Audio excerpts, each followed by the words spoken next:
Bismillahirrahmanirrahim. Assalamualaikum warahmatullahi wabarakatuh. Alhamdulillahirabbil alamin. Wassalatu wassalamu ala asyrafil anbiya'i wal mursalin. Sayyidina wa maulana Muhammadin wa ala alihi wa sahbihi ajma'in. Allahumma salli ala sayyidina Muhammad wa ala ali sayyidina Muhammad. Syukur alhamdulillah kita bisa berjumpa kembali di channel Muhasabah Fiddin ini.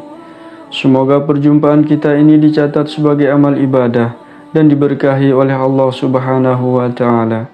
Amin ya Rabbal Alamin. Sahabat beriman yang dirahmati Allah, surat Al-Fatihah adalah surat pembuka dalam Al-Quran yang terdiri dari 7 ayat yang diturunkan pertama kali secara lengkap dibandingkan dengan surah lainnya dalam Al-Quran. Surah Al-Fatihah dikatakan sebagai surah pembuka karena dengan surah ini Al-Quran dibuka dan dimulai. Surat Al-Fatihah juga dikatakan sebagai Ummul Quran atau Ummul Kitab karena isi dari surah Al-Fatihah menggambarkan induk dari seluruh isi Al-Quranul Karim. Dari Syekh Mahyuddin Al-Arabi Haddas mengatakan, barang siapa yang memiliki hajat maka setelah sholat maghrib hendaklah membaca surah Al-Fatihah sebanyak 41 kali. Jangan bangun dan jangan bergerak dari tempat duduknya hingga selesai. Kemudian berdoa kepada Allah dengan hajat yang dikehendaki. Selama hajatnya baik, maka insya Allah Allah Subhanahu wa Ta'ala akan mengabulkan karena amalan ini teruji dan mujarab.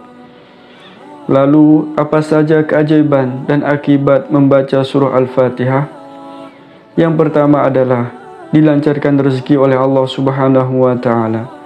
Sahabat beriman yang dirahmati Allah, bagi siapa saja yang mengamalkan surah Al-Fatihah sebanyak 20 kali sesudah solat fardu 5 waktu, maka insya Allah rezekinya akan luas serta dimudahkan dalam urusan dunianya, diberi kebahagiaan untuk dirinya sendiri serta keluarga, juga diberi akhlak yang baik oleh Allah Subhanahu wa Ta'ala.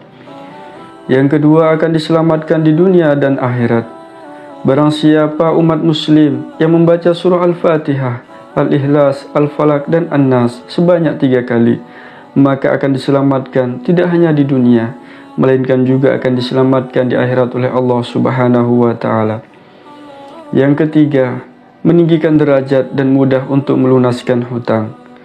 Siapa saja yang membaca surah Al-Fatihah beserta Bismillah di antara solat sunat subuh dan solat fardu dengan istiqamah, insya Allah Allah Subhanahu wa Ta'ala akan meninggikan derajatnya dan mengabulkan permohonannya. Jika ia miskin, maka Allah akan luaskan rezekinya. Jika ia punya hutang, maka Allah akan memberikan jalan keluar untuk melunasi hutangnya. Yang keempat, meluaskan rezeki dan memberi keberkahan.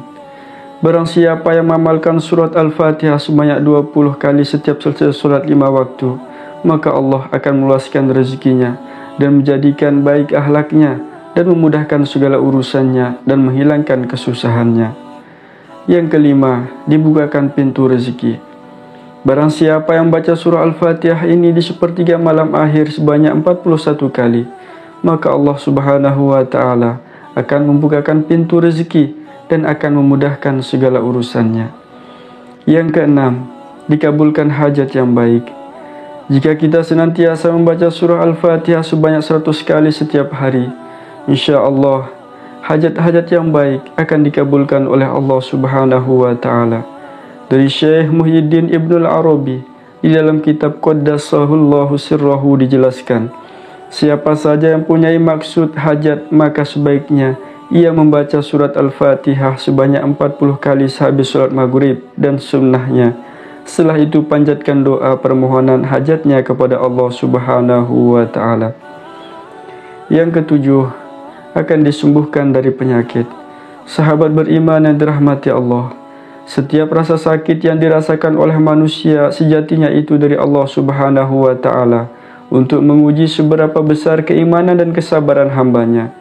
Maka selain berusaha secara medis, semaksimal mungkin kita juga bisa memohon kesembuhan kepada Allah lewat keberkahan surat Al-Fatihah yang dikenal sebagai surat penyembuh atau ayat ruqyah. Adapun cara mengamalkannya yaitu baca surah Al-Fatihah sebanyak 100 kali setiap hari dengan istiqamah. insya-Allah kita akan mendapatkan kesembuhan dari Allah Subhanahu wa taala. Dan dengan membaca surah Al-Fatihah sebanyak 41 kali, lalu ditiupkan ke air yang telah disiapkan, lalu air tersebut diminum dan diusapkan ke seluruh tubuh, insya-Allah mampu untuk mengobati penyakit mata, sakit perut dan yang lainnya. Sahabat beriman yang dirahmati Allah Subhanahu wa taala, itulah 7 keajaiban, 7 akibat dari membaca dan mengamalkan surah Al-Fatihah. Semoga Allah Subhanahu wa taala memberikan kita keistiqomahan untuk mengamalkan surah Al-Fatihah ini. Amin amin ya rabbal alamin. Hanya ini yang dapat saya sampaikan pada kesempatan video kali ini. Semoga video ini bermanfaat untuk kita semua. Wallahu a'lam. Wassalamualaikum warahmatullahi wabarakatuh.